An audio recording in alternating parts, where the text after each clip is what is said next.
네, 오늘 말씀 이사야 65장 17절부터 보도록 하겠습니다. 이사야 65장 17절부터는 우리가 너무 잘 알고 있는 그런 말씀인데, 네, 보라, 내가 새하늘과 새 땅을 창조하나니 이전 것은 기억되거나 마음에 생각나지 아니할 것이다 라고 선언을 합니다. 그래서 새하늘과 새 땅이 창조되는 것으로부터 이렇게 선포가 되는데, 이것은 우리가 죽어서 천국 갔을 때 나타나는 현상이 아니라 이 땅에서 나타나는 현상인데, 원래 그 앞에서도 말씀하지만 이사야 선지자가 말씀하시지만은 예수 그리스도 메시아가 이 땅에 오시게 되면은 그 바다의 물이 이렇게 완전히 뒤집어지는 것 같은 그런 역사가 일어날 것이다 이렇게 선언하고 있지만, 우리가 예수를 믿는데 하나님의 나라를 잘 이해를 잘 못하다 보니까 새하늘과 새 땅이 잘 연결이 되지 않는 상태에서 우리가 예수를 믿는 그런 상황이 아닌가 그런 생각이 듭니다. 그런데 성경을 이제 보다 더 점점점 하나님의 나라가 잘 보이다 보면은 이 십자가가 엄청난 사건이라는 것을 알게 되고 새하늘과 새 땅이라는 것을 알게 되는 거예요. 단순히 우리가 십자가는 예수 믿고 구원을 얻는다라는 그런 어떤 티켓 같은 그런 어떤 십자가가 아니라, 이 십자가는 새로운 세계를 선포한 세상이라는 것을 늘 제가 말씀을 드리지만은 성경이 말씀하는 것이지만, 우리가 선악과를 따먹음으로 인하여서 우리는 사단의 통치권으로 들어가고 사단의 왕권 속에서, 사단의 문화 속에서 사단의 정체성을 가지고 우리가 살고 있는 옳고 그름이나 모든 사고의 모든 것들이 다 사단적이다라는 거예요. 그런데 예수님의 십자가가 오면서 이 세상의 모든 사단의 통치권, 사단의 나라, 사단의 하늘, 사단의 땅, 사단의 이 모든 것들을 엎어버리고 예수님의 나라로 세워버렸다라는 거예요. 그런데 우리는 예수님의 나라의 궁극적인 주님을 사랑하고 그리스도의 신부의 믿음으로 나아가고 주님을 사랑하고 그 믿음의 그 세계 속에서 하나님의 나라에서 백성으로 살아가는 것을 별로 이렇게 꿈꾸지 못하는 거예요. 그래서 룻기에서도 말하지만은 그 룻이 나옴이랑 그 베들레헴에 갈 때 그 중간 어디쯤인가 오르바와 두 며느리한테 그 나오미가 그렇게 말을 하거든요. 너희가 어떻게 신랑을 이제 얻을 수 있겠냐, 내 나이가 미친데 막 이렇게 얘기를 하는 거예요. 이제 뭐 자세한 거는 제가 룻기에서 설명을 했지만은 이 교회 공동체를 나오미가 말하는데, 이 교회 공동체가 이 룻과 오르바 교회 성도들에게 그리스도의 신부의 믿음을 제시해주지 못하고 있다라는 거예요.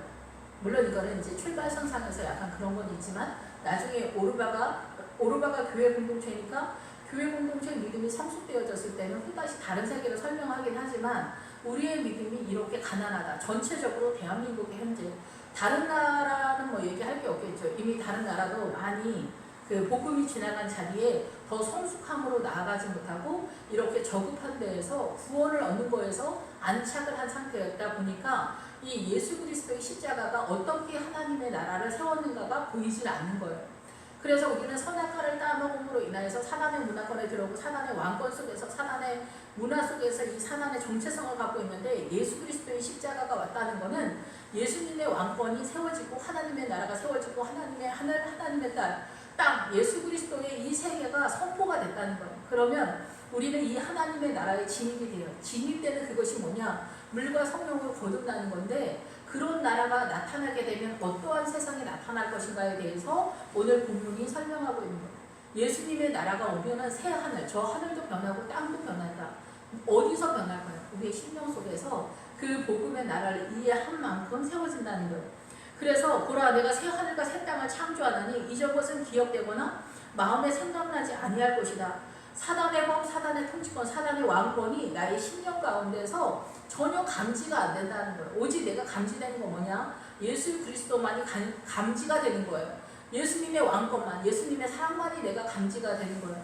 이렇게 되는 그런 상태가 되려면은 믿음의 연수가 조금 된 상태가 돼야 된다라고 볼 수는 있어요. 그런데 그렇게 장성한 자의 믿음에 이르게 되면은 자기 자식이나 교회 공동체나 믿음의 후손들에게 믿음을 상속시켜주는 그런 자리에 있기 때문에 이것이 연결되어져 가는 거예요. 이것이 믿음이 상속되어져 가는 상황을 이스라엘이다라고 선언을 하게 되는 거예요.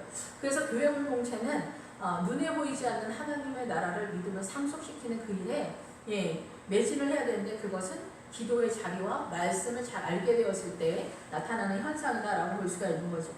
너희는 내가 창조한 것으로 말미암아 영원히 기뻐하며 즐거워하게 될 것이다.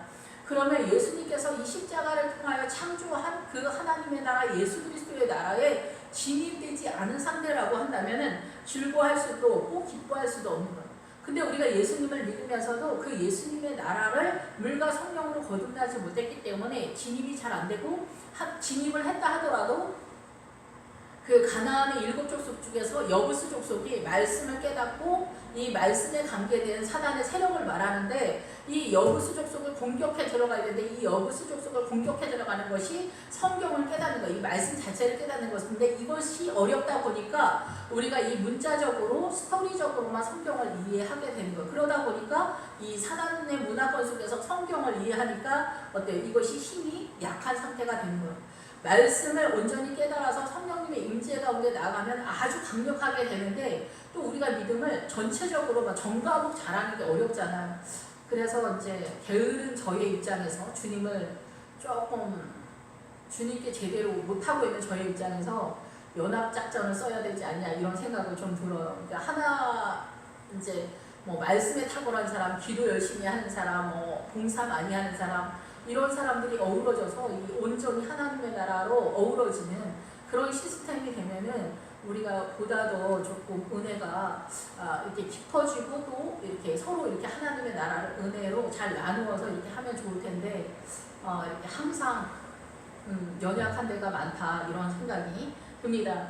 그래서 하나님께서 새롭게 창조한 건 뭐냐? 십자가의 나라는 십자가의 나라, 하나님의 나라. 십자가를 통해서 하나님의 나라를 이 사단의 나라에 딱 박아버린 그 나라, 그 예수님의 나라, 그 십자가의 나라가 보여야 되는 거예요.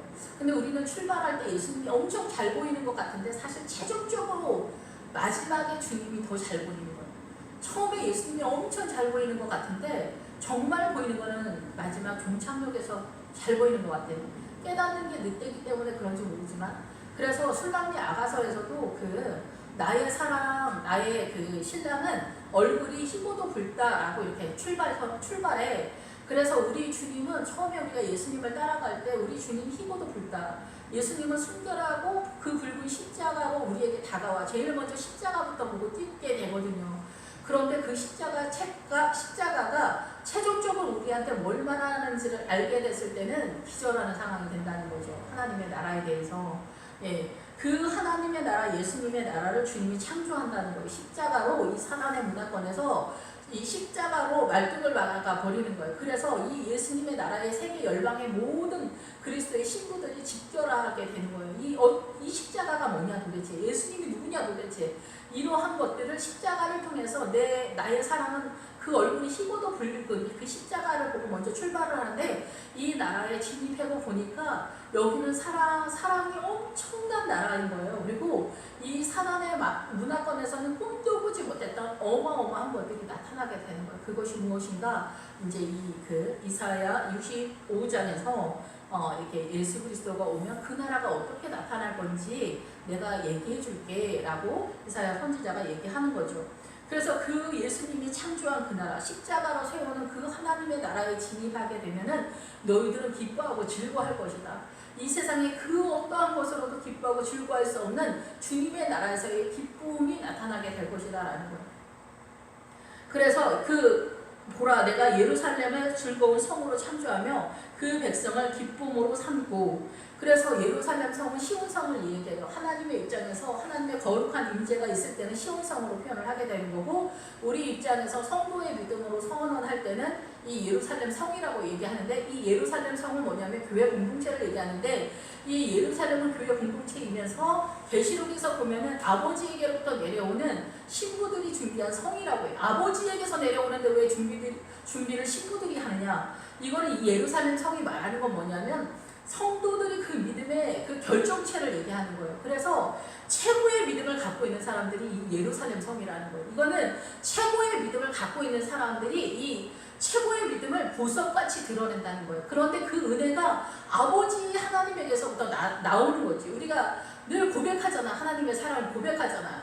주님의 은혜 고백하잖아. 그 하나님의 은혜로 말미암아 존재되어지고 결정되어지는 그 보석으로 이렇게 존재하는 그 불들을 다 통과해. 고린도전서 3장에 나오는 것처럼 모든 성도는 다 불을 지나가.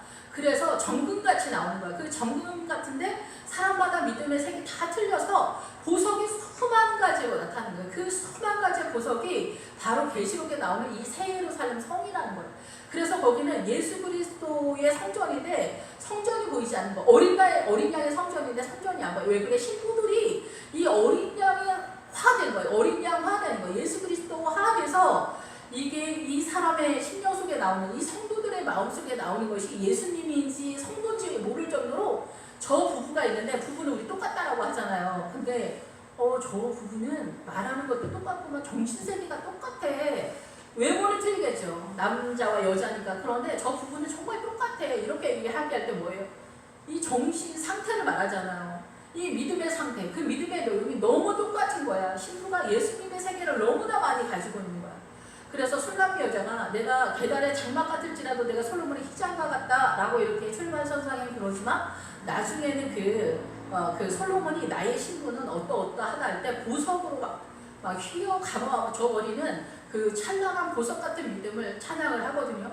그래서 우리는 뭐 찬양할 만한 그런 존재는 아니지만은 주님이 그 술람미 여자에 대한 사랑이 술람미 여자가 예수님을 찬양했다 그 화려한 그 믿음의 세계를 동일하게 솔로몬이 그 술람미 여자한테 그렇게 이야기하는 거예요. 나의 사랑은 이러이러하다 얘기하는 거예요.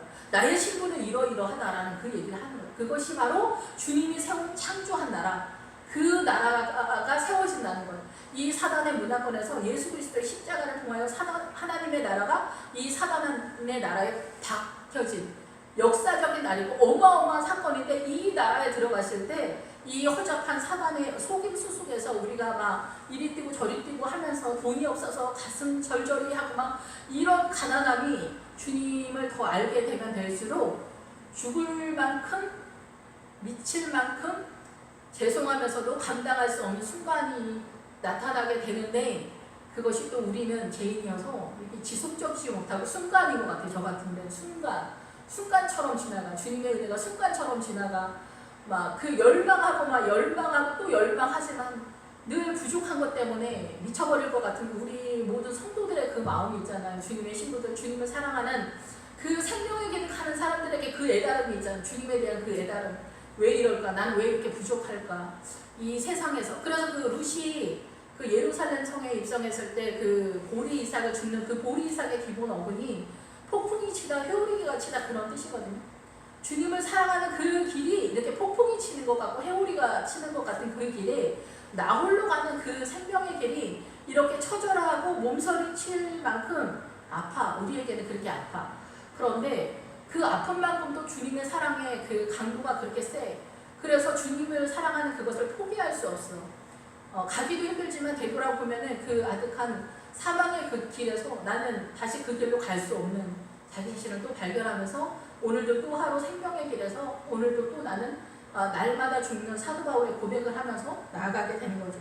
그런데 최종적인 그 믿음의 성숙이 되었을 때는 그 하나님의 나라, 예수님께서 이 사단의 나라에 그 십자가로 말뚝박아버린 그 하나님의 나라에서 미쳐버릴 만큼 그 영광의 나라가 어마어마하게 이 파도가 뒤집혀진 것 같은 그 세상의 열망을 보면서 미쳐버릴 만큼의 그 사랑 앞에서 우리가 어쩌지 못하는 그 사랑의 고백을 할 수밖에 없다라는 거죠.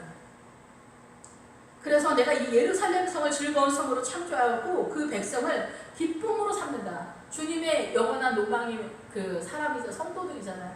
그래서 성도들, 그래서 우리 서로 사랑하는 주님도 우리를 놓지 못하는 걸 사랑하니까 어떻게도 놓지 못하는 거지. 그래서 십자가로 우리에게 다가오신 것처럼 우리는 이 지독한 죄 속에서 이렇게 세상에서 버물려져 있는 그런 상태에 있지만은 주님의 그 끝없는 사랑 앞에서 우리는 이렇게 모질고 독하게 이 생명의 길을 오늘도 한 걸음 내일도 한 걸음 이렇게 가다가 보니 어느 날 보니까 베들레헴에 입성하게 되고 그 보리 이삭을 하나씩 주우면서 생명을 알게 되는 거예요. 주님의 사랑이 이렇게 지독하게 흘러가고 있는 것을 알게 되면서 주님의 사랑을 알게 되면 될수록 또 우리의 마음속에서는 이 처절함 속에서 미치는 것 같은 그런 상황이 또 있는 것 같아요. 주님을 사랑하는 그 열망 속에서 내가 예루살렘을 즐거워하며 나의 백성을 기뻐하니 우는 소리와 부르짖는 소리가 그 가운데에서 다시는 들리지 않을 것이다. 왜 그러냐면 주님을 사랑하게 됐으니까. 주님을 사랑하지 않을 때에는 돈이 없어. 돈이 없어. 자식이 아파. 자식이 속썩여. 남편이 속썩여. 여기 뒤에 나오는데 이리와 어린 양이 함께 먹는다. 여기 이리는 누굴까? 남편이겠죠. 어린 양은 누굴까? 부인일 수 있어요. 존재 자체가 죄인이 아니고 여자는 죄인이 아니고 남자는 죄인이다라는 얘기를 하는 것이 아니라 성경에서는 남자, 여자를 주종의 관계로 묘사하면서 남자가 기득권을 가지고 있고 힘을 가지고 있는 세력이기 때문에 훨씬 여기는 사단이 강력하게 역사하면서 이 잡아먹는 그런 구조 시스템, 이게 사단의 나라에서 그렇게 나타나기 때문에. 그런데 그러면서 이 이리 때가, 사단의 때가 우리의 삶 가운데 얼마나 집집마다 가슴 저리저리 아프게, 그리고 이 그 블레셋의 그 영역은 가정을 말하거든요. 그래서 이 가정 속에 믿음을 세운다라는 것은 어마어마하게 힘들어. 그래서 거기는 블레셋 세력이어서 거기는 사자가들이 뛰어다니고, 여기는 가혹하고 사나워 통치가. 그 통치의 주체자가 누구냐면 남편인데, 그 남편의 세력이 죄인인데 여기는 가장 사납고 가혹한 정치가 흘러가. 그래서 여기는 눈물뿐인 인생인 것 같은 그런 상황이 돼. 그러면 여자는 죄인이 아니냐? 그건 아니고, 여자는 똑같은 어떤 힘을 갖게 되었을 때 자기의 힘 안에서 사망의 세력을 나타나게 돼요. 그래서 여자들은 약세기 때문에 자식들이랑 편먹고 또 사망의 냄새를 풍기는 그런 세력으로 나아가게 되는데, 집집마다 모양은 다 틀리죠. 그런데 이 하나님의 나라는, 이 주님이 창조하신, 십자가로 창조한 이 나라는 어떻게 되느냐? 이 처절한 이 폭풍이 치고 산악의 흐우리가 치는 그 베들레헴에 나가는 루세의 인생 속에서 이 우리는 우는 소리, 부르짖는 소리가 날 수밖에 없어. 처음에는 이런 소리가 날 수밖에 없어. 가난한 자는 복이 있나니 천국이 저희 것이다. 애통하는 자는 복이 있나니 저가 위로를 받을 것이다. 이게 초대장이라는 뜻이거든요. 하나님이 우리에게 초대하는 부르는 소리라는. 너무 가슴 아프지. 이렇게 자녀가 이제 뭐 장애도 여러 종류지만은 그 장애를 갖고 있는 자녀 엄마들은 더 이제 고통이 많이 있을 것 같아요. 근데 그 죽는 순간까지 고난이 끊이지 않는 그런 것들이 굉장히 많잖아요. 그럴 때 돈 때문에 뭐 질병 때문에 뭐 부모가 뭐 들어 누워가지고, 옛날에는 더 심해, 요즘은 좋은 세상이어도 쉽지 않은데, 옛날에는 제가 아는 교회 소집사님은 그 시아버님 그 누워 계셔가지고 대소변을 12년 동안 받아냈다고 그렇게 얘기하시더라고요. 믿음이 좋으신 집사님인데, 말이 그렇지, 우리가 12년 동안 날마다 이 소대변을 받아내는 거, 시아버님, 예, 이런 것들이 우리의 삶에, 뭐 저는 이제 고난이, 주님이 너의 고난은 평범하다 이렇게 말했기 때문에 어디 가서 명함을 내밀지는 못해요. 근데 이 사람들의 그 고난의 내용을 들으면은 정말 북한 사람들, 탈북한 사람들 얘기만 들어도 나는 내 성질에 진짜 미쳐서 죽을 것 같다 이런 생각을 하거든요. 근데 많은 사람들이 많은 고난이 각 집집마다 어마어마하단 말이에요. 그래서 우리는 다 이렇게 우는 소리와 부르짖는 소리가 가득가득해. 집집마다 문 열어보면 다 아닌 체하고 고상한 척하고 있는 척하고 똑똑한 척하고 우아한 척하고, 남편이 나한테 잘해주는 것 같지만 속이기도 하고 막 그렇게 하지만은 우리의 가슴은 만신창이인 게 너무 많잖아요. 그래서 우리는 누가복음에서 말하는 것처럼 우리는 다 여리고로 내려가는 강도 만난 자. 여리고가 그 사단의 세력이에요. 그 구역에서, 그렇죠? 그런데 사단의 세력, 이 사단의 문화권으로 크리스찬이 내려가게 되면 어떻게 돼요? 거기서 강도를 만나게 되는 거예요. 강도는 누구예요? 사단이잖아요. 사단한테 강도를 만나서 우리는 이렇게 내 스스로가 돈 때문에, 질병 때문에 이렇게 저렇게 공격을 당하는 거, 이리 치리고 저리 치리고 만신창이가 되는 그곳에서 우리가 울고 불고 비명을 지르지 않을 수 없는 그런 인생이 있어. 그런데 예수님에게서 들어오고 이 베들레헴에서 보리삭을 한두 개씩 줍다 보면 내 인생 가운데 하나님의 사랑이 이렇게 모질고 독하게 흘러가는 걸 깨닫는 순간, 오늘도 또 한 번 그 사랑을 하나씩 깨닫는 순간 거기서 엎어지는 거야. 이 모든 것이 동원돼서 주님이 나를 사랑한다는 비명 소리구나, 사랑한다는 외침이라는 걸 알게 되는 거야. 그래서 오늘도 또 한 걸음 주님께 나아가는 그런 상황이 되는 거죠. 그래서 우리의 믿음이 깊어지면은 주님을 사랑하니까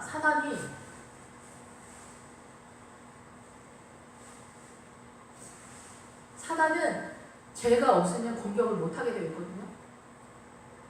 근데 믿음이 깊어지면은 우리가 죽을 때가 됐겠죠. 근데 그때쯤 되면은 하나님의 나라, 주님의 사랑이 이 세상의 모든 것이 동원해서 이 천하가 한 생명보다 한 생명이 천하보다 더 귀하다고 하잖아요.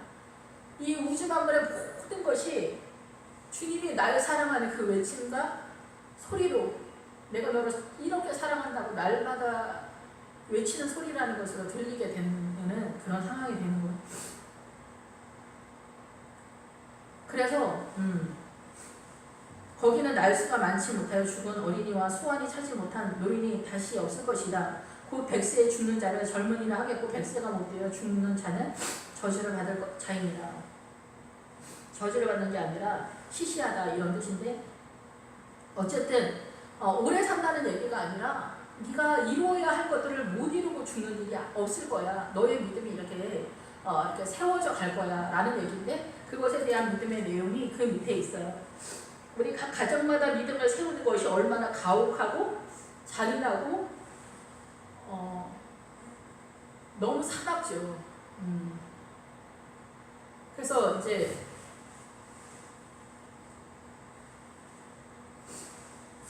이 사나운 것이 이제 사람을 통해서 나타나게 되는데 지금은 복음이 지나가는 나라마다 훨씬 더 하나님의 그 영화로움이 나타나긴 했지만 우리의 눈이 어두워서 이 각 가정마다 믿음을 어떻게 세워야 되는지 모르는 거야. 예, 그래서 근데 이 가정을 건축하고는 그 집집마다 믿음을 세운다라는 그런 얘기예요. 집집마다 우리 믿음, 우리 집의 믿음, 우리가 예수님을 믿는 그 믿음을 어떻게 세울 것인가. 그것은 예수 그리스도 보아스의 밭에서 우리가 세워가야 되는데, 우리 가정의 그 믿음의 세움은 누가 세워요? 내가 세워야 돼. 목사님이 세우는 게 아니야. 목사님은 정석적인 말씀만 선포하고 그 목사님도 자기네 가정을 세우는 거야. 한 걸음 먼저 간 사람이기 때문에. 그리고 이 중간에 던져진 이 복음의 말씀, 정석적인 이 말씀은 각 성도들마다 다 자기네 집에 가져가서 자기네 가정에 맞게 이 말씀을 요리를 해서 먹어야 되는 거야. 그러려면은 이 가정에 믿음의 리더가 있어야 되겠죠. 근데 아빠들은 밖에 일을 하는 것이 사명이야. 그 구조적으로 그러다 보니까 아내들이 이 아이들을 양육하면서 이 집안의 상황을 제일 잘 알겠죠. 구체적으로. 그러다 보니까 엄마들이 하와의 기본 어근이 생명이라는 뜻이고 생명을 주는 장소예요. 희족속이 같은 기본 어근을 가지고 있어요. 그래서 엄마들이 생명을 이렇게 가져오는 사명을 담당한다라는 거예요. 이거는 사명이 틀린 그러나, 그래서 그 집안에 근데 리더가 아빠일 수도 있고 엄마들일 수 있고 또 딸일 수도 있어요. 꼭 뭐 엄마다라고만 할 수는 없죠. 그런데 이 엄마가 생명을 가져오는 것이 제일 이렇게 파워적이다. 제일 이렇게 좋은 위치라는 거죠. 그런데 먼저 믿음을 딸이 했다, 아들이 했다 그러면 아들이 먼저 퍼야 되고 딸이 먼저 퍼오고 그러죠. 그런데 이 엄마가 나중에 믿음을 갖게 됐을 때는 이렇게 대부분 보면은 다 그런 건 아니지만 어느새 앞장섰던 남편이 뒤따라오는 형국이 나타나게 되는 경우가 많이 있거든요. 그래서 그 가정마다 믿음을 세우는, 그 안에 살겠고 포도나무를 심고 예수 그리스도를 심는 거예요. 예수 그리스도가 포도나무잖아요. 요한복음 15장에 포도나무 비유에서 보면은 주님은 포도나무고 우리는 그 가지에 붙어있는 그래서 예수 그리스도의 예수 그리스도가 우리의 왕이 되시고 주인이 되시고 우리 신랑 되신 예수님이 우리 가정의 주인으로 세워 있고 왕으로 섬겨야 되는 거죠. 심고.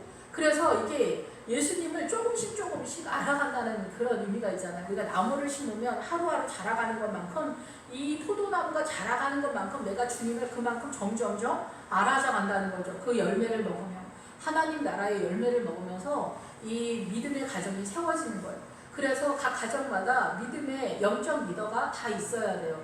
그 교회 공동체의 영적 리더는 보통은 목회자라고 볼 수가 있지만은 각 가정의 믿음의 영적 리더는 엄마이거나 그 가장 믿음이 센 사람이 이렇게 영적 리더십을 발휘해야 되겠죠. 그런데 그것이 말로써 표현되는 것이 아니에요. 우리가 에스더에 보면은 그 에스더가 그 남편한테 나아갈 때 3일 금식을 해야 나가잖아요. 남편들의 위세가 너무나 대단하기 때문에 3일 금식을 하지 않으면 남편한테 나아갈 수 없는 시스템을 띠고 있어요. 이 사단의 나라는. 그런데 이 생명을 갖고 있는 하나님의 딸들은 3일 금식을 해서 하나님의 힘으로 나아가는 거예요. 그래서 하나님의 은혜로 나아가게 되면 그 남편이 아내를 쳐다봐 주게 되는 거예요. 근데 이제 보통은 우리가 사단의 문화권에 있으면은 남편들이 그 아내를 쳐다보지 않아. 굉장히 그 부인한테 쩔쩔매는 것 같아도 되게 유순한 것 같고, 뭐 남편 부인 말이 나면 뭐 금방 죽는 것 같이 하는 사람도 밖에 나가서 사고를 엄청 잘 쳐. 막 사고 치는 걸 엄청 잘해. 정말은 부인한테 말을 듣는 게 아니죠. 근데 이러한 것들을 어떻게 하나님의 나라로 세울 수 있냐? 그것은 3일 금식 한 번에서 되는 게 아니라 하나님의 힘으로밖에 될 수 없다라는 것에 대한 항복과 그때 맞춰서 하나님의 움직임이 나타날 수 있도록 그 가정의 영적인 믿음에 이끌어내야 되겠죠. 엄마거나 뭐 딸이거나 아들이거나 믿음이 센 사람이 그걸 해내야 되겠죠. 예, 그들이 건축한 데에 타인이 살지 아니할 것이다. 타인이 절대 살 수가 없어. 왜냐하면은 내 믿음을 내 인생 속에서 이렇게 세워왔기 때문에 남이 몰라. 내 믿음의 세계를 남이 몰라. 그래서 우리 집의 믿음은 우리밖에 모르고 그 우리 집에서도 또 나밖에 몰라. 내 믿음은 나밖에 몰라. 그래서 엄마 믿음 틀리고 아버지 믿음 틀리고 딸 믿음이 틀리고 아들 믿음이 다 틀린 거야. 그래서 이 중에서도 아들이 뭐 애기인데 애기라고 해서 기도를 안 시키고 그러면 이 애기들도 다 잠자고 있어. 애기들도 다 잠자고 있기 때문에 엄마들이 그 정신 놓고 있으면 안 돼. 애기들도 같이 데리고 나가서 같이 기도하고 그래야 돼요. 부흥회가 있으면 같이 가고 예배 시간 있으면 항상 끌고 다녀야 되는데 옛날에는 다 그렇게 했는데 요즘은 뭐 청년부, 고등부, 중등부, 주일학교 나누다 보니까 이 부흥회가 되면 어른들 예배가 이렇게 하면서 분리가 된 것 같아요. 이거는 우리가 속는 것이다라는 거죠. 예, 그래서 우리 아이들을 믿음으로 유산 상속시키는 일에 있어서 긴장을 좀 해야 되는 거라는 거죠. 그래서 그 타인이 절대 내 믿음을 공격해서 뺏어갈 수 없어. 내 믿음을 절대 훔쳐갈 수 없는 거죠. 그래서 그들이 심은 것을 타인이 먹지 아니하리니 이는 내 백성의 소원이 나무원이의 소원과 같겠고 내가 택한 자가 그 손으로 일한 것을 길이 누릴 것이다. 예, 그래서 이 밑에 생산한 것, 수고가 헛되지 않겠고 그들의 생산한 것이 재난을 당하지 않을 것이다. 그래서 수고한다는 것은 해산의 수고의 이런 뜻이거든요. 그래서 우리가 그 아이를 이렇게 해산하는 것이 최고의 아픔 중에 으뜸이잖아요. 그런 것처럼 하나님의 나라에서 그 루키에서도 그렇지만 네가 시어머니를 섬기고 그렇게 모르는 민족이 여기 베들레헴까지 오는 너의 헌신을 내가 다 안다라고 얘기하거든요. 그 얘기가 뭐냐면 거기서 나오미 시어머니가 교회라고 그랬잖아요. 우리가 이제 교회 공동체에 섬기면 사실 어렵잖아요.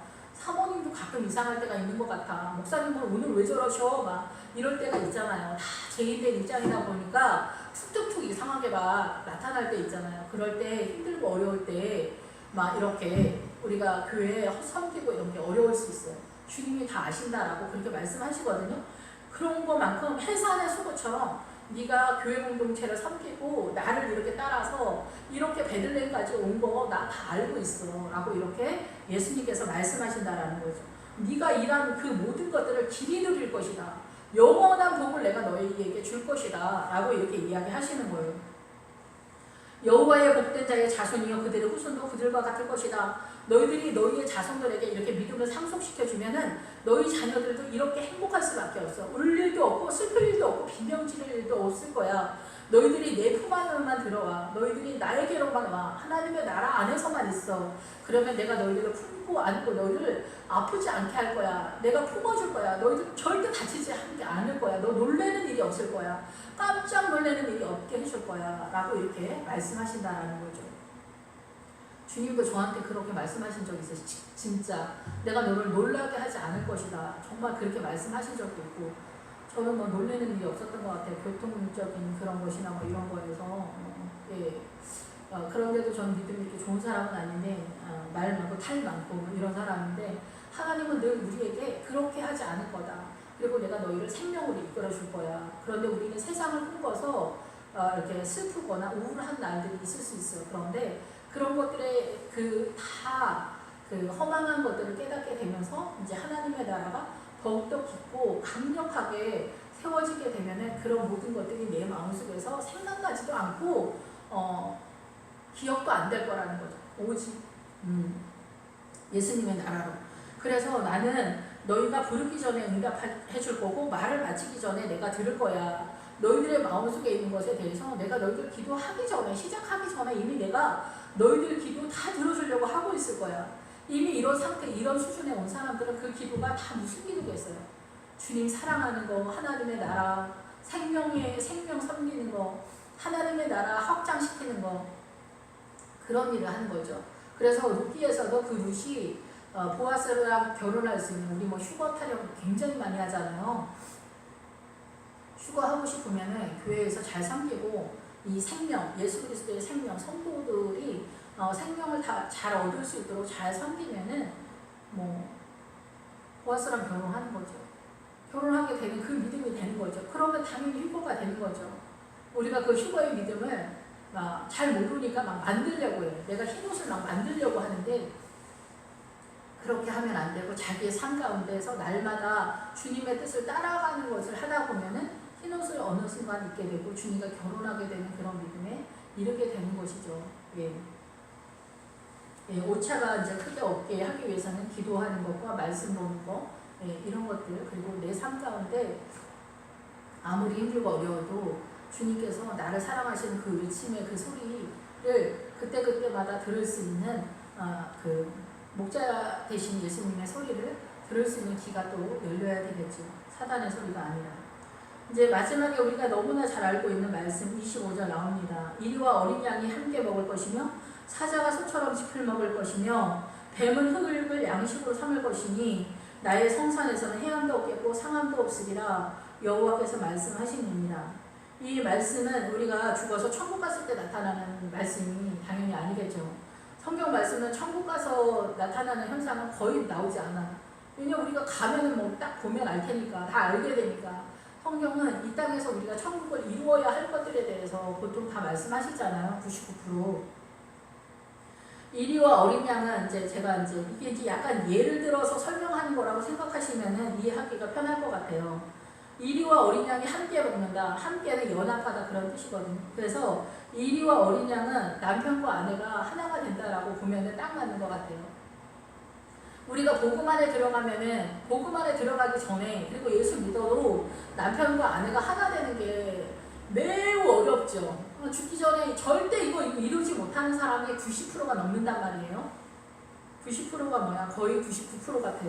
거의 남편과 아내가 하나가 잘 못돼. 부인 말이라면 껌뻑 죽어도 밖에 나가서 사고를 그렇게 잘 치는 거야. 그래서 부인 사랑하는 척 하는데 그 부인이 탄식하도록 만드는 거야. 우리는 사단의 문화권 속에서 내가 어떻게 해야 되는지 몰라. 그리고 이리와 어린 양, 그러면은 하나님의 세력이고 사단의 세력이잖아요. 근데 연합이 있을 수가 없잖아요, 사실은. 그런데 예수님의 십자가가 오면은 이런 상태가 될 것이라는 거예요. 그럼 우리가 선악과를 따먹었을 때는 그 상태는 뭐예요? 이 정체성은 뭐예요? 사단의 정체성이 있죠. 사단의 문화 속에서. 그러면 우리가 알고 있는 이 정신세계, 우리가 익히 이 사단의 문화권 속에서 알고 있는 이 정치세계는 남편은 하늘이다. 여자는 땅이다. 남편이 말씀하시는데 부인이 말대꾸를 한다. 부인은 말하는 게 아니라 말대꾸다. 그리고 그 부인이 아무리 사랑하는 척하고 막 이래도 순한 사람인 것 같아서도 밖에 나가서 사고를 엄청 많이 친단 말이에요. 이런 사람들이 굉장히 많아요. 그러면 그 남편이 이리처럼 된다는 거예요. 이 예수님의 나라 전에는, 이 믿음 안에 들어오기 전에는 이 남편이 이리처럼 이 부인이 양이라는 건 아니에요. 근데 이 구조 시스템에서 이 여자도 죄인이지만 이 힘의 논리에서 보면 여자가 열세니까 어떻게 해요? 남자들이 기득권을 갖고 있으니까 여기는 그 블레셋이 이 가정을 표현을 하거든요. 영적 전쟁에 있어서 블레셋이 이 가정 속에서 사단의 공격수로 표현이 돼요. 그런데 남편에게 힘을 이 선악과를 먹으면서 줬기 때문에 이게 주종의 관계가 되면서 남자들에게 사단이 더욱더 강력한 힘을 딱 줬어요. 그래서 남자들은 아내가 하는 모든 것들은 그 말대꾸가 되는 거예요. 그러니까 자식들한테도 쓰지 않는 말들을 쓰는 거예요. 그래서 이 아내는 이 세상에 그 어떤 사람보다도 원수 중에 원수, 그리고 재수가 없는 여자처럼 대한단 말이에요. 밟아버린단 말이에요. 우리가 남한테 함부로 말할 수 있어요? 밥을 날마다 해주는데 밥상에 왜 이 모양이나 이런 이야기 할 수 있어요?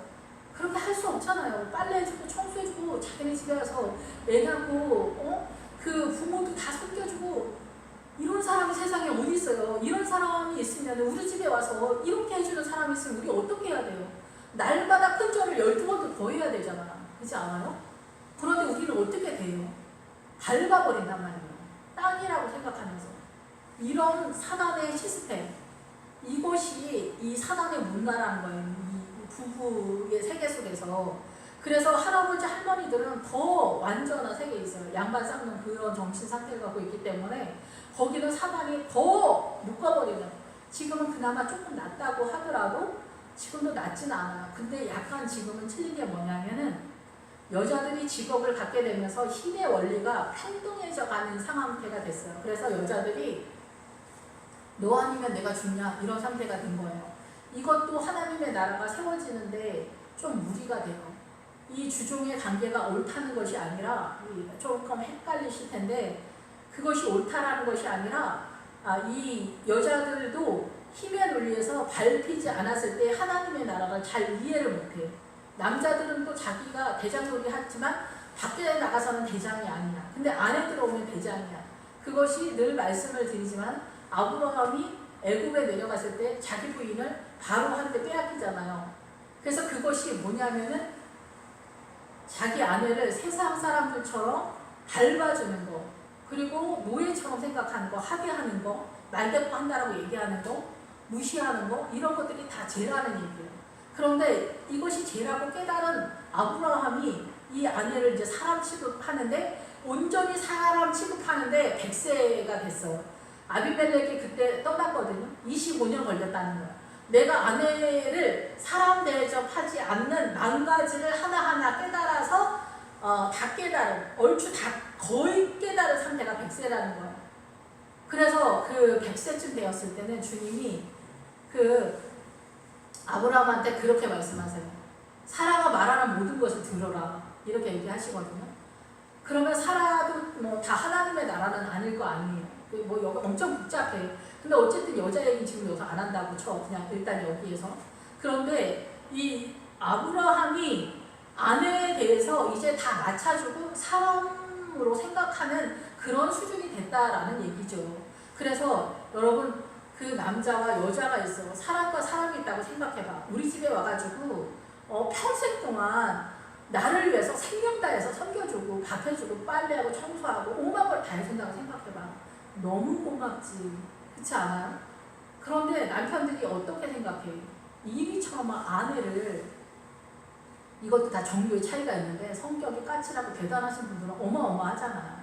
유순한 아저씨들도 부인한테는 어마어마하단 말이에요. 속 썩이는 것도 어마어마한 거. 이것이 사단의 문화권이라는 거야. 이것을 깨달았다는 거야. 이거 잘못됐구나. 이 사단의 문화를 내가 잘못 알았구나. 주님 안에 들어갔을 때는 아내가 사람이라는 걸 아는 거예요. 그러면 부인을 뭐 이렇게 상점 모시듯 하고 뭐 설거지 음식물 시댁 다 자기가 치우고 우리 신랑도 음식물 시댁 치우긴 한데 뭐 여자가 하는 일을 뭐 남편이 다 하고 자기 일도 다 하고 막 그렇게 하라는 것이 아니라 사람으로 대하라는 거예요. 자기 아내를. 그래서 고마워. 고마운 거 그거 생각하는 거야. 고마워. 고마워. 정말 고맙잖아요. 그렇지 않아요?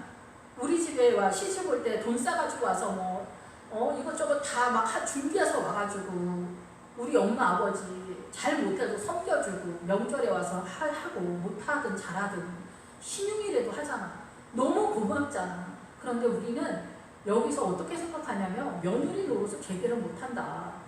이렇게 하면서 이제 시댁이 또 기득권을 갖고 있고 힘의 원리를 가지고 있으니까 거기 또 사단이 주둔을 하는 거야. 우리의 눈을 왜곡시켜 버렸어. 그래서 며느리가 이상하다는 거야. 왜 며느리가 이상해? 아들도 이상한 게 아니고 며느리 이상한 것도 아니고 둘 다 죄인이어서 그래. 그리고 시어머니 시아버지도 잘못된 눈을 갖고 있습니다. 이런 얘기 길게 정말 엄청나게 많잖아요. 이런 것들이 잘못됐다라고 깨달았다고, 아브라함이 깨달았다고. 우리도 그걸 깨닫게 된다는 거야. 예수님의 나라에 들어가면. 근데 지금도 많은 사람들이 이걸 깨닫지 못해. 그래서 부인들이 돈 싸들고 오고 뭐 물건 사오고 냉장고 뭐 TV 뭐 이런 거 다 사가지고 와가지고 자기 남편을 막 이렇게 막 생명 다해 사랑하잖아. 남편을 사랑하잖아. 사랑해서 막 자식도 낳고 뭐 시댁도 다 해주잖아. 그런데 너는 왜 이렇게 멍청해가지고 밥도 맛이 없게 하냐 이렇게 하는 거야. 그리고 애는 왜 이렇게 키웠냐, 누구 닮았냐, 오만 가지를 다 이렇게 하는 거야. 사실은 아침마다 12번도 더 큰 절로다 고마워, 너무 고마워 해줘야 되는데 그게 안 보이고 사단의 눈을 갖게 돼가지고 너는 왜 이렇게 멍청하냐, 뭐 하나 하는 게 없다, 제대로 하는 게 없다. 애가 4명인데 너 집에서 하는 게 뭐가 있냐, 빨래는 세탁기가 돌리고 밥은 밥솥이 해주는데 너 뭘 하냐, 도대체 하루 종일 뭐 하냐. 오직 하면은 여자들이 집에서 논다라고 이렇게 표현을 하잖아. 이게 다 사단적 발언이에요. 이게 사단이 모든 이 사단의 문화, 선악과를 따먹고 나서 유언비어를 그렇게 쫙 깔아놨는데 우리는 이런 정체성을 갖고 있어. 여자들 스스로도. 그래서 자기가 슬프다고 하면서도 뭐 때문에 슬픈지 모르는 거야. 그런데 남자들한테 가까이 가려고 하잖아? 그러면 남자들이 왕한테 어찌 하녀가 와. 그게 에스더에서 그거 얘기하는 거야. 어디 감히 하늘 같은 신랑한테 가까이 와. 그러면 그 신랑을 사랑하고 하나님의 나라를 세우려면 3일 금식하고 가야 돼. 그럼 여자 입장에서는 진짜 배가 뒤틀려버리지.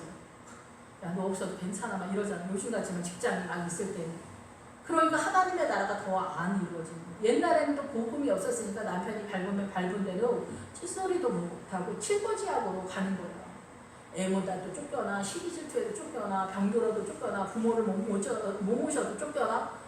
그냥 다 아무거나 해가지고 내쫓아 버리는 거야. 부인을 마음에 안 들면. 근데 우리는 이게 유교 유교 사상에서 너무 옳다라고 생각하면서 그렇게 왔다는 거야. 약간 잘못된 것 같아. 이렇게 생각을 하거나. 부모는 하나인데 부인은, 여자들은 골짜기마다 있다. 이게 다 사단의 말이야. 아내를 귀하게 생각하지 못하는 거야. 술 먹고 와서 옛날에 막 때리고 막, 지금도 우리가 남몰래 맞고 사는 사람들 되게 많거든요. 차만 부끄러워서 요즘 같은 시대에 말을 못할 뿐이야. 이 일이가 변하는 거야. 어떻게 변해? 에스더가 믿음을 갖게 됐으면 3일 금식하고 이 사단의 문화권. 그래서 남편 왕처럼 높여주는 척을 하는 거야 일단. 그래서 3일 금식하고 그 남편한테 가까이 가는 거야. 그러면 남편이 너 거기 있었어? 그걸 아는 거야. 그전에는 그 부인이 죽는지 뭐 사는지 뭐 모르는 거야. 너 집에 하루 종일 놀지? 막 이러는 거야. 그런데 그 부인이 어느 날 갑자기 울컥하는 거지. 아, 저 여자 데려다가 내가 뭐 하나 해준 적이 없구나. 어느 날 갑자기 그냥 그런 생각이 든 거야. 야, 내가 오늘 설거지 한번 해볼게. 이런 것들이 거칠고 투박하게 나오는 거야. 설거지 잘못해도 부인들이 그래? 그럼 한번 해봐. 이렇게 해야 돼요. 냅둬. 이러지 마시고.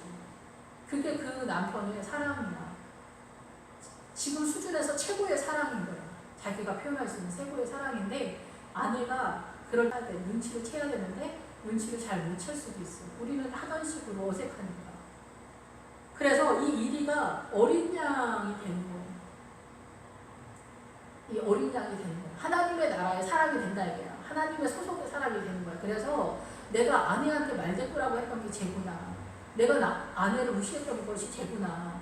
뭐 어디 가서 도둑질하지 않아도 내가 이게 죄구나.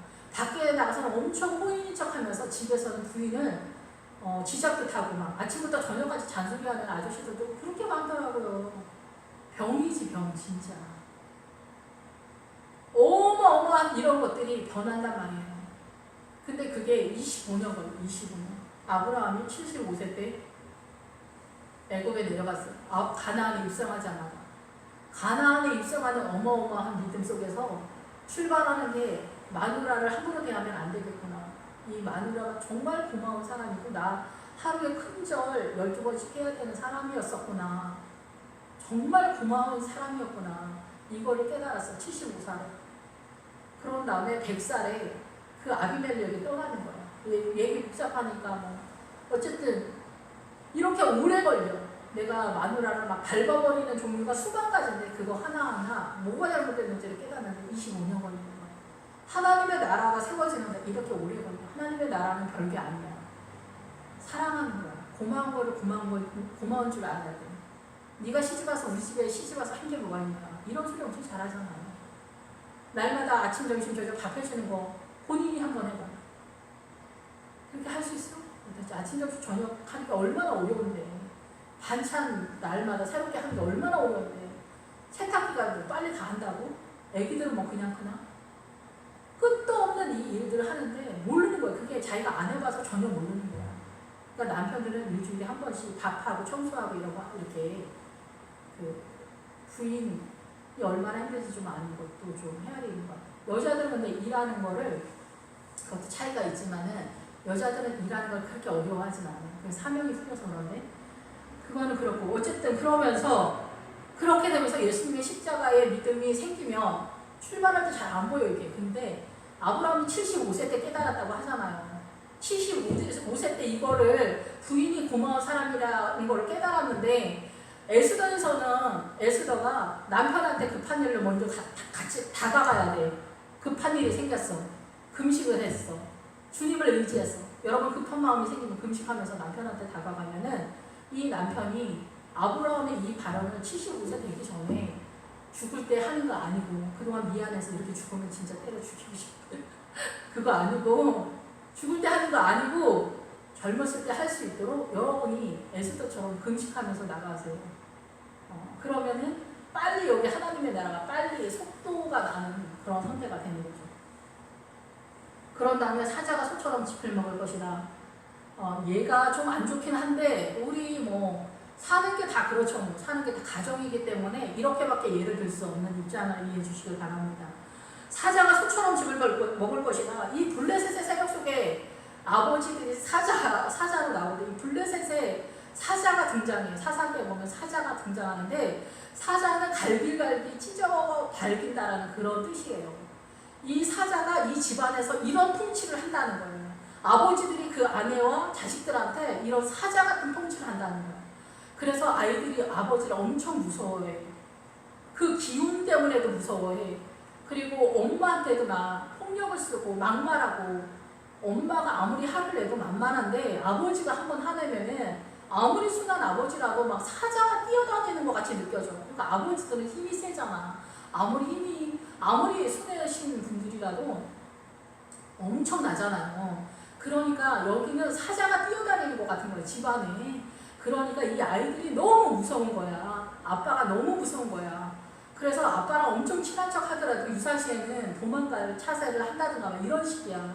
부인들은 또 남편이 너무 무서워. 만만히 먹으면 남편을 만만히 보면은 더 큰일이야. 맞기만 하니까. 그러니까 어때 이게. 하늘처럼 사는 게 최고인 거지. 그래야 그냥 그나마도 넘어가니까. 성경에 사사때 이런 게 다 나와 있거든요. 근데 우리가 잘 몰라. 그래서 급하면 남편들은 실력이 안 돼. 자기의 그 기득권을 내려놓을 의사가 전혀 없어. 나는 하늘이다.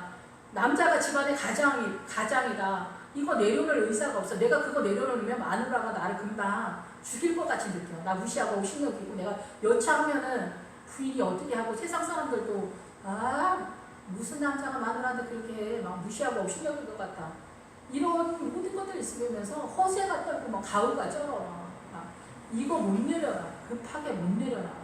근데 믿음이 들어오면 이게 죄인 걸 알아.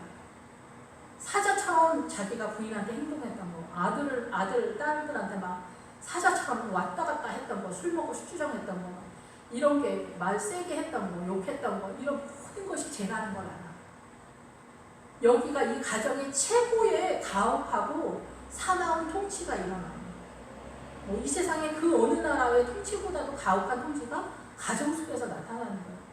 남편들이 성격이 엄청 대단하면 부인들이 칫소리도 못하고 살아가는, 평생을 그렇게 살아가는 아줌마들도 간혹가는 있잖아요. 거의 대부분의 엄마들이 무슨 말대꾸를 합니까? 남편들이 아무리 순해도 어마어마하거든요. 근데 아빠가 사자 같은데 짚을 먹는 거예요. 사자짓을 안 한다 이게요. 그냥 아빠의 그 거룩한 권위만 있는 거야. 예수님이 엄청난 권위가 있는데 주님이 우리를 엄청 사랑하는 것처럼 아빠가 예수님같이 그렇게 하는 거예요. 그래서 이 아빠가 사자 같았었는데 예수님 믿으면서 점점점 변하기 시작하는 거예요.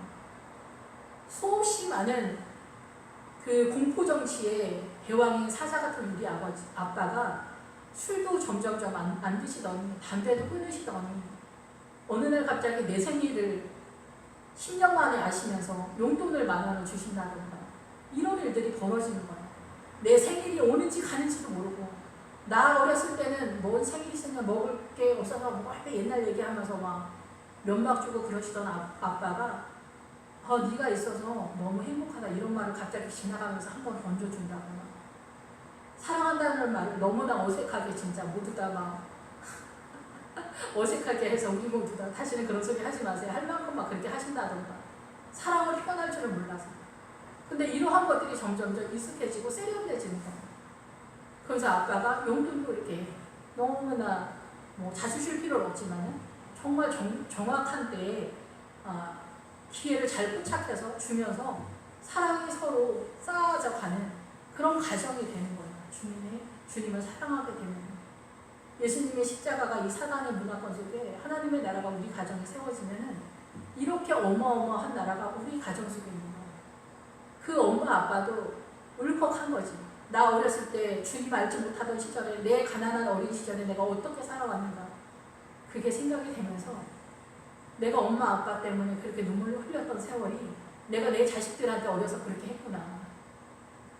그런데 예수님의 십자가 주님을 알지 못하는 사람은 자기가 죽는 순간까지도 그거를 몰라. 내가 자녀들을 잡아먹을 것처럼 이리 뛰고 저리 뛰고 사자가 막 집안에서 뛰어다니는 것처럼 그렇게 했구나. 우리 막 멧돼지가 막 도시에 와가지고 막 식당에 들어와서 막 그런 사람들 난리잖아요. 아빠가 화나서 왔다 갔다 하면은 애들은 막 공포 분위기죠. 방송에 숨어 있으면 아빠들이 막 그 길을 쓰고 찾아내가지고 막 난리 피우는 아빠들. 성격의 그 정도의 차이에 따라서 어마어마한 그 공포 정치가 각 집집마다 이렇게 흘러가고 있다라는 거예요. 근데 예수님의 사랑이 오면 이렇게 사자가 짚을 먹는 역사가 나타나게 되는 거예요. 제일 헷갈린 거는 마지막 뱀은 흙을 양식으로 삼을 것이니 나의 성산에서는 해안도 없겠고 상안도 없으리라 여호와께서 말씀하시네요. 창세기 3장에서 이 뱀한테 흙을 먹을 것이다 이렇게 표현을 하고 있어서 이 말씀이 똑같은 얘기가 아니냐 이렇게 생각할 수 있지만 아닙니다. 똑같은 얘기가 아니라 뱀은 그 창세기 3장에서는 흙을 먹다 삼키다 이런 뜻인데 여기에서는 뱀은 흙을 양식으로 빵이나 먹을 음식으로 삼을 것이다 이렇게 보는 거예요. 그래서 뱀이 흙을 양식으로 그래서 창세기 3장에서는 뱀이 흙을 먹는다는 건 뭐냐면은 뱀이 사람을 먹는다는 거예요. 사람을 삼킨다. 사단의 그 공격을 한다는 거예요. 흙이 사람이니까. 그런데 여기서는 뱀이 흙을 양식으로 삼는다. 그렇게 하는 거예요. 그럼 무슨 차이가 있냐? 예수님이 우리의 양식이잖아요. 그죠? 예수님이 우리의 양식이잖아요. 주님이 우리의 빵이 되시고 떡이 된다고 했잖아. 받아 먹으라 이것은 내 몸이니 너희의 영의 양식이다. 생명의 양식이다. 생명의 떡이다 이것이잖아요.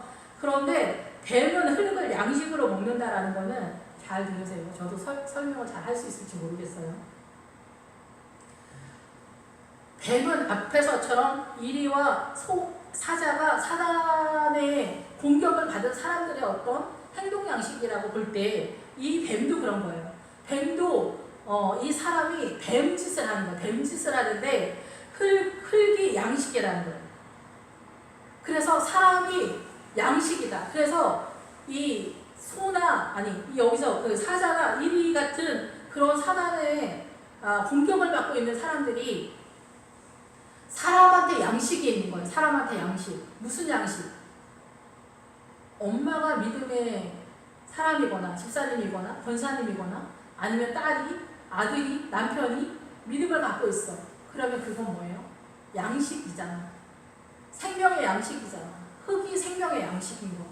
그래서 이 뱀처럼 사단의 공격을 받은 사람이 믿음을 갖고 있는 사람이 그 믿음을 갖고 있는 사람 때문에 살아난다라는 얘기예요. 그 전에 창세기 3장에서는 이 뱀의 주도권 속에서 사단이 이 주도권을 가지고 이 사람들을 다 잡아먹었어. 그런데 이제 이 흙을 양식으로 삼을 것이다. 그래서 이 흙이 사람인데 사람에게 가지고 있는 그 영의 양식, 예수 그리스도.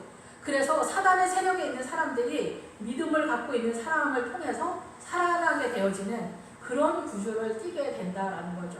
그래서 앞에서 설명했던 것처럼 믿음을 갖고 있는 엄마, 믿음을 갖고 있는 딸, 믿음을 갖고 있는 아들 때문에 그 집안이 살아나게 된다는 거예요. 그래서 그 집안에 믿지 않는 뱀의 세력, 사단에게 속했던 사람들이 예수 그리스도의 세력으로 변화된다. 그런 뜻이라는 거죠.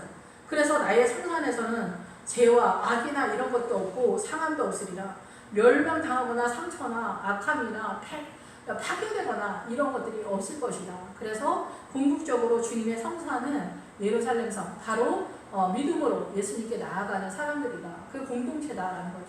어떻게 보면은 그 내용에 나아가는 입장이 있지만 교회 공동체라고 볼 수가 있죠. 정상적인 교회 공동체.